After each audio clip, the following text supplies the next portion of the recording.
Hello and good evening everyone. आज के lecture में हम various distribution using micro canonical ensemble को ही कंटिन्यू रखेंगे। और इसके जो इसी टॉपिक के फर्स्ट पार्ट के अंदर हमने फर्मी-डिराक स्टैटिक्स का जो डिस्ट्रीब्यूशन फंक्शन है उसको निकाला था। और आज के लेक्चर में हम जो बोस-आइंस्टीन स्टैटिक्स और फर्मी-डिराक स्टैटिक्स इन दोनों का डिस्ट्रीब्यूशन फंक्शन निकालेंगे। तो स्टार्ट करते हैं बोस-आइंस्टीन स्टैटिक्स का डिस्ट्रीब्यूशन फंक्शन निकालने से। तो Bose-Einstein distribution function with the help of micro canonical ensemble means micro canonical ensemble की हेल्प से हम बोस-आइंस्टीन डिस्ट्रीब्यूशन फंक्शन निकालेंगे। और जैसा कि हमने फर्मी-डिराक के अंदर निकाला था सेम एज इट इज वो स्टेप ही किसके अंदर बोस-आइंस्टीन स्टैटिक्स के अंदर या बोस-आइंस्टीन डिस्ट्रीब्यूशन फंक्शन के अंदर होंगे। तो बोस-आइंस्टीन डिस्ट्रीब्यूशन फंक्शन के लिए जो हम थर्मोडायनामिक प्रोबेबिलिटी निकालते हैं, जो हमने इसे पहले वाले लेक्चर के अंदर देखा था, तो थर्मोडायनामिक प्रोबेबिलिटी क्या होती है हमारे बोस-आइंस्टीन स्टैटिक्स के लिए? W is equal to pi multiplier I equal to 1 to K और दिस बाय दिस टर्म। अब अगर हम बात करें तो सिस्टम के अंदर जो हमारे पास आइसोलेटेड सिस्टम है उस सिस्टम के अंदर हमारे पास बहुत सारे पार्टिकल्स हैं। अगर हम वहां से एक पार्टिकल को नेग्लेक्ट भी कर दें, मीन्स हमारे पास एक सिस्टम है, ये हमने एक सिस्टम मान लिया और इस सिस्टम के अंदर हमारे पास बहुत सारे n नंबर ऑफ पार्टिकल हैं। अगर मैं इस पार्टिकल के इस सिस्टम के अंदर से एक पार्टिकल को अगर नेग्लेक्ट भी कर दूं तो इस सिस्टम के ऊपर कोई फर्क आने वाला नहीं है। तो हमारे पास ये जो Ni प्लस Gi माइनस 1 है, ये जो हमने माइनस कर रखा है इसके अंदर से, अगर मैं ये माइनस ना भी करूं तो इस सिस्टम के अंदर कोई भी चेंज नहीं आएगा। अगर मैं इस 1 को नेग्लेक्ट कर दूं तो भी हमारे पास सिस्टम के अंदर कोई भी चेंज नहीं आएगा। तो हमारे पास ये जो टर्म है Ni प्लस Gi माइनस 1, इसको मैं अप्रोक्सीमेट इक्वल लिख सकता हूं किसके? Ni प्लस Gi के। ये जो 1 है इसको हमने नेग्लेक्ट कर दिया क्योंकि हमारे पास सिस्टम बहुत बड़ा है और सिस्टम के अंदर बहुत सारे पार्टिकल हैं और एक पार्टिकल से कोई भी फर्क पड़ने वाला नहीं है सिस्टम के ऊपर, तो हमने इस 1 को यहाँ पे नेग्लेक्ट कर दिया।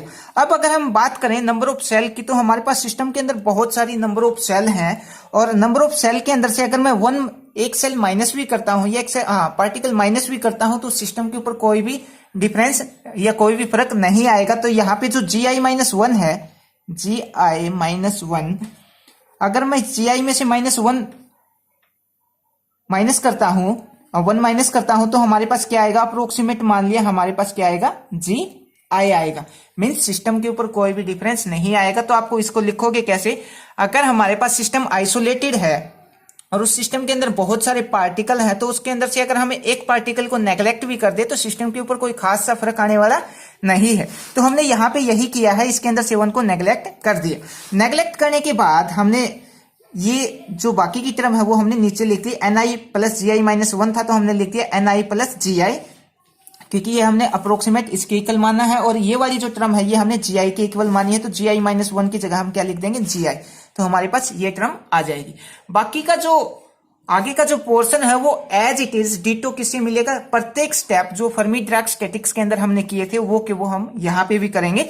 तो हम क्या करेंगे? Taking log on both side, जैसे हमने फर्मी-डिराक में किया था तो इस तरफ भी लॉग लेंगे और इस तरफ भी लॉग लेंगे। लॉग लेने के बाद हमारे पास क्या आएगा? लॉग W, और पहले हम इस टर्म का लॉग लेंगे तो क्या आ जाएगा? Log Ni plus Gi। तो हमने लिख दिया लॉग Ni प्लस Gi और इसका फैक्टोरियल है तो इसका फैक्टोरियल हमने कर दिया बाय लॉग माइनस में लॉग Ni का फैक्टोरियल और माइनस में log Gi का फैक्टोरियल। अब जहां पे भी फैक्टोरियल टर्म होती है वहां पे हम स्ट्रीलिंग अप्रोक्सीमेशन या स्ट्रीलिंग फॉर्मूला यूज करते हैं। स्ट्रीलिंग फॉर्मूला क्या होता है हमारे पास? log xi फैक्टोरियल को हम क्या लिख सकते हैं? x log x minus x, ये लिख सकते हैं। तो अब हम यहाँ पे इसमें भी, इस टर्म में भी फैक्टोरियल है, इस टर्म में भी फैक्टोरियल है और इस टर्म में भी फैक्टोरियल है, तो तीनों के ऊपर हम स्ट्रीलिंग फॉर्मूला लगाएंगे। तो इस टर्म को हम कैसे लिख सकते हैं? जहां पे x है उसकी जगह हम क्या पुट कर देंगे? Ni प्लस Gi, बाकी का एज इट इज रहेगा। तो सबसे पहले हम इस टर्म को लिखेंगे तो log Ni प्लस Gi को हम क्या लिख सकते हैं? Ni plus Gi log Ni plus Gi, और माइनस x है तो Ni प्लस Gi। उसके बाद जो सेकंड टर्म है log Ni फैक्टोरियल, इसको हम कैसे लिखेंगे? Ni log Ni minus Ni, और जो थर्ड टर्म है log Gi, इसको हम कैसे लिख सकते हैं? log Gi फैक्टोरियल को Gi log Gi minus Gi। इस इक्वेशन को बोल दिया हमने 3.1, इसको 3.2 और इसको बोल दिया 3.3। और इन तीनों इक्वेशन की जो वैल्यू हमने निकाली है उसको हम इक्वेशन नंबर 3 के अंदर पुट कर देंगे। Means log Ni plus Gi का फैक्टोरियल, इसकी जगह हम पुट करेंगे 3.1 मीन्स ये वाली टर्म हम यहाँ पे इस टर्म की जगह पुट कर देंगे, और log ni फैक्टोरियल की जगह हम ये वाली टर्म पुट करेंगे और gi की जगह हम ये वाली टर्म पुट कर देंगे।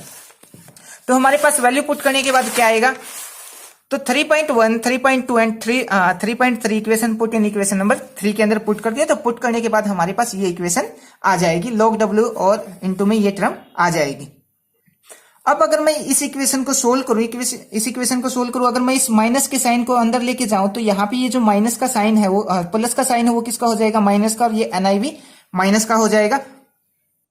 और ठीक यहाँ पे भी अगर मैं इस माइनस के साइन को अंदर लेके जाऊं तो ये टर्म भी हमारे पास माइनस हो जाएगी, ये टर्म है ये क्या हो जाएगी, प्लस हो जाएगी। इस माइनस को भी मैं अगर अंदर लेके जाऊं तो ये टर्म माइनस हो जाएगी और ये टर्म क्या हो जाएगी, प्लस हो जाएगी। तो माइनस को चेंज करके जो साइन है, साइन को चेंज करके हमने इस टर्म को नीचे लिख दिया, और नीचे लिखने के बाद ये ni माइनस का और ये gi माइनस का है, तो एक ni प्लस का है हमारे पास और एक gi भी प्लस का है, तो ये टर्म क्या हो जाएगी हमारे पास एक दूसरे से कैंसिल हो जाएगी। तो बाकी की जो टर्म है वो हमने एज इट इज नीचे लिख दी। ये वाली टर्म हमने यहाँ पे एज इट इज लिखी, ये कैंसिल हो गया, ये वाली टर्म हमने यहाँ पे लिखी और ये वाली टर्म हमने यहाँ पे लिखी। अब हमारे पास ये जो इक्वेशन आई है, अब हम यहाँ पे इक्विलिब्रियम कंडीशन का पता लगाएंगे कि ये सिस्टम इक्विलिब्रियम में है या नहीं है। और सिस्टम को इक्विलिब्रियम में पता लगाने के लिए हम ये जो इक्वेशन आई है हमारे पास, इसको डिफरेंशिएट कर देंगे बोथ साइड। तो सबसे पहले हम log w को डिफरेंशिएट करेंगे तो हमारे पास क्या आ जाएगा, d log w आ जाएगा। और जब इस टर्म के ऊपर इस टर्म को हम डिफरेंशिएट करेंगे तो यहाँ पे हम u इंटू वी मेथड लगाएंगे। ये वाला जो पार्ट है, ये वाला जो पार्ट है इसको हम u मान लेंगे और इस पार्ट को हम v मान लेंगे। तो फर्स्ट फंक्शन हमारे पास एज इट इज रहेगा, हम सेकंड का डेरिवेटिव करेंगे, प्लस में second function as it is रखेंगे और फर्स्ट का डेरिवेटिव करेंगे। तो हमने यहाँ पे ऐसे ही किया, फर्स्ट टर्म को हमने एज इट इज लिखा, सेकंड का डेरिवेटिव किया, तो log ni प्लस gi का डेरिवेटिव क्या आ जाएगा, 1 बाय ni प्लस gi। अब हम इस टर्म का ni प्लस gi का अगर डेरिवेटिव करेंगे तो इनटू में dni का क्या डेरिवेटिव हो ni का क्या डेरिवेटिव हो जाएगा dni, और gi का क्या डेरिवेटिव हो जाएगा 0। अब ये 0 किस कारण हुआ, g क्या है हमारे पास, नंबर ऑफ सेल, और नंबर ऑफ सेल उस सिस्टम के अंदर क्या है, कांस्टेंट है, और कांस्टेंट का अगर हम डेरिवेटिव करते हैं तो वो क्या आएगा, 0 आएगा। उसके बाद हम सेकेंड फंक्शन को एज इट इज रखेंगे, log ni प्लस gi को हमने एज इट इज रखा, इस ये वाली जो टर्म है इसको हमने एज इट इज रखा और इसका डिफरेंशिएट किया। तो log ni प्लस gi को हमने एज इट इज रखा, और इस टर्म का अगर हम डेरिवेटिव करेंगे तो क्या आएगा, ni का क्या आ जाएगा dni, और ये टर्म फिर से क्या हो जाएगी, 0 हो जाएगी, क्योंकि gi क्या है, नंबर ऑफ सेल, और ये क्या है, कांस्टेंट, तो dni प्लस 0। उसके बाद इस टर्म को हम सोल्व करेंगे तो यहाँ पे भी हम u इंटू वी मेथड लगाएंगे, ni को हमने u बोल दिया और इसको हमने बोल दिया v। तो first function as it is, second का डेरिवेटिव, तो हमने यहाँ पे लिखा ni, ये जो ni है इस ni को एज इट इज लिखा, log ni का अगर हम डेरिवेटिव करेंगे तो क्या आएगा, 1 बाय ni, और इस ni का डेरिवेटिव करेंगे तो क्या आ जाएगा, dni। अब इस टर्म का अगर हम डेरिवेटिव करेंगे तो इस टर्म वेट ए मिनट, अब हम u इंटू फर्स्ट फंक्शन का एज इट इज रखा, सेकंड का डेरिवेटिव किया, अब हम सेकंड को एज इट इज रखेंगे और फर्स्ट का डेरिवेटिव करेंगे। तो सेकंड हमने यहाँ पे एज इट इज लिखा, फर्स्ट का डेरिवेटिव करेंगे तो क्या आ जाएगा, dni। और इस कंप्लीट टर्म का जब हम डेरिवेटिव करेंगे तो gi क्या है हमारे पास, नंबर ऑफ सेल, और नंबर ऑफ सेल क्या है, कांस्टेंट। तो इस टर्म का डेरिवेटिव हमारे पास क्या आ जाएगा, यहाँ पे 0 आ जाएगा। उसके बाद जो कैंसिल हो रहा है उस टर्म को हम कैंसिल कर देंगे, ni प्लस gi, ये टर्म हमारे पास कैंसिल हो रही है तो इस टर्म को हमने कैंसिल कर दिया। यहाँ पे ni और ni ये दोनों टर्म भी कैंसिल हो रही है तो इन दोनों टर्म को भी हमने कैंसिल कर दिया। बाकी जो बची हुई टर्म है उसको हम एज इट इज आगे लिख लेते हैं। तो हमारे पास बची हुई टर्म को हमने यहाँ पे लिख लिया, dni plus log ni plus gi, ये हमने एज इट इज टर्म लिख ली। और यहाँ पे हमारे पास ये जो dni है ये हमारे पास प्लस का, और एक dni हमारे पास यहाँ पे माइनस का, तो ये दोनों टर्म हमने यहाँ पे कैंसिल कर दी। तो बची हुई टर्म हमने अगेन यहाँ पे नीचे लिख ली। तो ये किसके इक्वल था, d log w के इक्वल था, बाकी की जो टर्म है, और यहाँ पे समेशन कंटिन्यू चलता रहेगा, i equal to 1 to k, ये वाली चीज ध्यान रखना। तो हमने बची हुई टर्म यहाँ पे एज इट इज लिख ली। उसके बाद next point, the equilibrium state thermodynamic probability W is maximum. जब हमारे पास सिस्टम इक्विलिब्रियम के अंदर होता है तो जो थर्मोडायनामिक प्रोबेबिलिटी होती है वो मैक्सिमम होती है, और मैक्सिमम बोले तो कांस्टेंट होती है। और जब लोग log W का अगर हम डेरिवेटिव करेंगे तो ये क्या आ जाएगा, 0 आ जाएगा। रीजन क्या है इसके ऊपर, इसके पीछे रीजन ये है, जब सिस्टम इक्विलिब्रियम के अंदर होता है तो थर्मोडायनामिक प्रोबेबिलिटी क्या होती है, मैक्सिमम होती है। तो log W को हमने यहाँ पे, ये जो log W है इसको हमने 0 मान लिया, बाकी की जो टर्म है वो हमने यहाँ पे एज इट इज लिख दी। और अब हम इस टर्म को अगर हम सोल्व करें तो इस टर्म के अंदर भी क्या है, DNI, और इस टर्म के अंदर भी DNI है, तो DNI को हम यहाँ पे कॉमन निकाल लेंगे। log NI प्लस GI को हमने एज इट इज लिखा, log NI को हमने एज इट इज लिखा, DNI को हमने यहाँ पे कॉमन निकाल लिया। उसके बाद हम यहाँ पे इस टर्म को सोल्व करने के लिए फॉर्मूला लगाएंगे log A minus log B, और log A माइनस B किसके बराबर होता है हमारे पास, log A बाय B के बराबर होता है। तो यहाँ पे यही फॉर्मूला लगाएंगे तो हमारे पास क्या आ जाएगा, log wait minute, 0 as it is, summation भी एज इट इज, log, यहाँ पे ये फॉर्मूला लगाया तो क्या आया, log NI प्लस GI और डिवाइड बाय NI, और इनटू में जो DNI है वो एज इट इज। उसके बाद हम बात करें सिस्टम के अंदर जो टोटल नंबर ऑफ पार्टिकल है वो क्या है, हमारे पास कांस्टेंट पार्टिकल है। तो हमने जो और सिस्टम कैसा है हमारे पास, आइसोलेटेड। तो जो नंबर ऑफ पार्टिकल होंगे सिस्टम के अंदर वो कितना होंगे, नंबर ऑफ पार्टिकल होंगे N is equal to, means हमारे पास N1 होंगे, N2 होंगे, N3 होंगे, N4 होंगे। अगर मैं सबका समेशन ले लूं तो हमारे पास कहीं ना कहीं क्या आएंगे, Ni नंबर ऑफ पार्टिकल आएंगे। Ni number of particle means total number of particles आएंगे। और किसी सिस्टम के अंदर जो सिस्टम के अंदर जो पार्टिकल है वो क्या है, कांस्टेंट है। तो ये क्या आ जाएगा, summation I is equal to 1 to K Ni equal to constant. और जब हम इस इक्वेशन का डेरिवेटिव डिफरेंशिएट करेंगे, बोथ साइड डिफरेंशिएट करेंगे तो क्या आ जाएगा, कांस्टेंट टर्म है, कांस्टेंट टर्म का जब हम डेरिवेटिव करते हैं, डिफरेंशिएशन करते हैं तो क्या आएगा, 0 आएगा। इसको हमने बोल दिया इक्वेशन नंबर A। और जो लास्ट टाइम जो इक्वेशन आई थी, यहाँ पे जो इक्वेशन आई थी इसको बोला था इक्वेशन नंबर 4, और इस इक्वेशन का हम यहाँ पे यूज करेंगे। तो इक्वेशन नंबर A आ गई। उसके बाद हम बात करते हैं मेन एनर्जी की। सिस्टम के अंदर जो एनर्जी है, तो हमने बोला था हमारे पास N1 पार्टिकल के पास कितना एनर्जी है, E1 है, N2 पार्टिकल के पास कितना एनर्जी है, E2 है। ऐसे करके हम Nth पार्टिकल के पास अगर एनर्जी देखें तो कितना होगा, Ni पार्टिकल के पास EI एनर्जी होगी। और सिस्टम के अंदर सिस्टम आइसोलेटेड है तो सिस्टम का जो टोटल एनर्जी है वो कांस्टेंट रहेगा। तो हम इसको लिखते हैं summation I equal to 1 to K Ni into EI equal to constant. और जब हम कांस्टेंट का डेरिवेटिव करते हैं तो हमारे पास 0 आएगा, और E हमारे पास क्या है, कांस्टेंट। और Ni का जब हम डेरिवेटिव करेंगे तो हमारे पास क्या आ जाएगा, DNI, और EI हमारे पास एज इट इज रहेगा। तो हमने यहाँ पे डेरिवेटिव कर दिया, इसको हमने बोल दिया इक्वेशन नंबर B। अब हम इक्वेशन नंबर A और इक्वेशन नंबर B के अंदर जो लैग्रेंज मल्टीप्लायर होता है उससे मल्टीप्लाई करेंगे। मीन्स इक्वेशन नंबर A को हम किसी कांस्टेंट के साथ मल्टीप्लाई करेंगे, बोथ साइड। इस तरफ भी हमने जो मल्टीप्लाई किया वो अल्फा से इस तरफ मल्टीप्लाई कर दिया, अल्फा से इस तरफ मल्टीप्लाई कर दिया। Same as it is equation number जो B है इसको भी हम किसी कांस्टेंट से मल्टीप्लाई करेंगे। जो कांस्टेंट मल्टीप्लाई किया वो हमने बीटा, राइट हैंड साइड में भी और लेफ्ट हैंड साइड में भी हमने बीटा से मल्टीप्लाई कर दिया। मल्टीप्लाई करने के बाद हमारे पास जो इक्वेशन आएगी वो क्या आएगी, जो A इक्वेशन है वो क्या हो जाएगी, अल्फा DNI इक्वल टू 0। इसको हमने बोल दिया इक्वेशन नंबर C। और जो एनर्जी वाली टर्म है अगर उसके वो क्या आ जाएगी, beta DNI into EI equal to 0। अब ये हमारे पास इक्वेशन नंबर C और इक्वेशन नंबर जो DI है, इन C और D को मैं इक्वेशन नंबर 4 के अंदर से सब्ट्रैक्ट कर दूंगा। तो सब्ट्रैक्ट करने के बाद हमारे पास क्या आएगा, सब्ट्रैक्ट करने के बाद हमारे पास ये आएगा subtract C and D in equation number 4।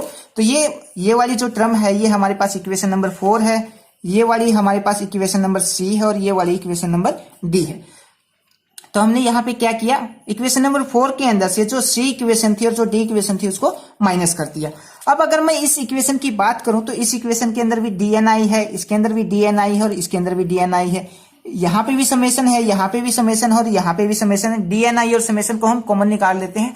तो कॉमन निकालने के बाद हमारे पास क्या आएगा, समेशन हमने बाहर निकाल दिया तो अंदर क्या आएगा, log Ni plus GI divide by Ni।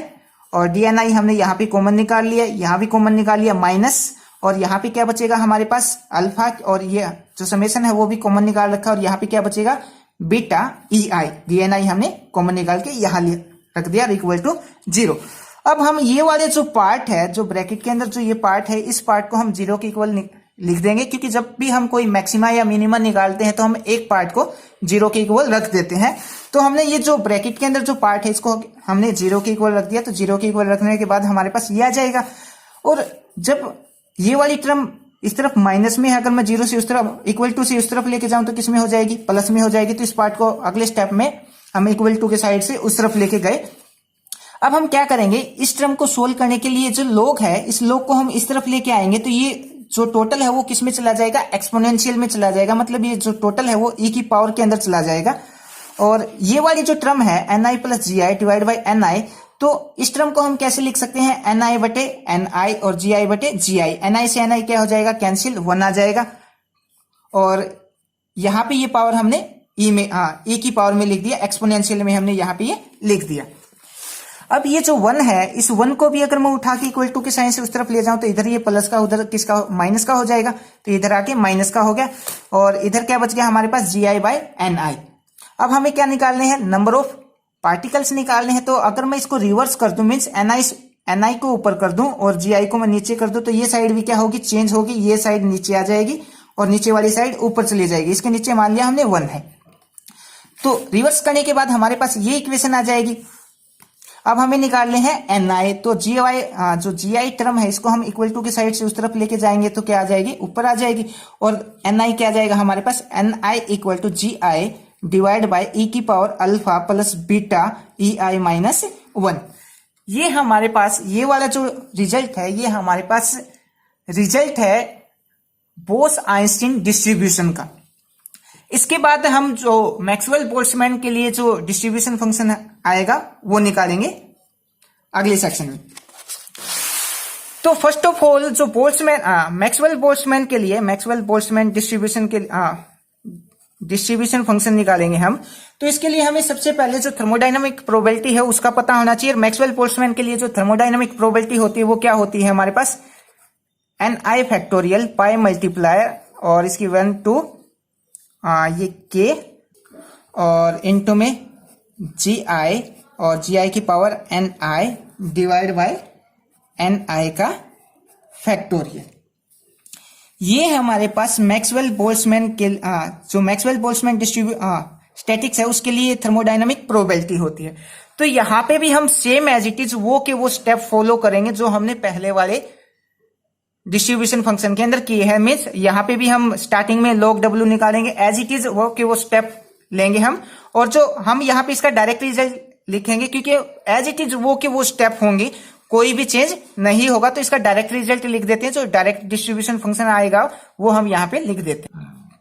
तो इसके लिए जो डिस्ट्रीब्यूशन फंक्शन आएगा वो क्या जाएगा हमारे पास, N I equal to G I by E की power alpha plus beta beta E I. ये हमारे पास आ जाएगा मैक्सवेल बोल्ट्जमैन डिस्ट्रीब्यूशन फंक्शन।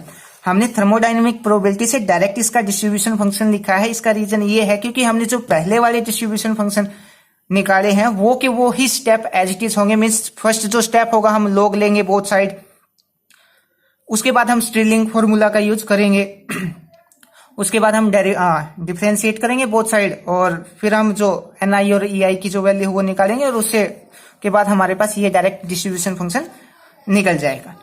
तो आई होप आपको ये टॉपिक समझ आया हो। Thank you.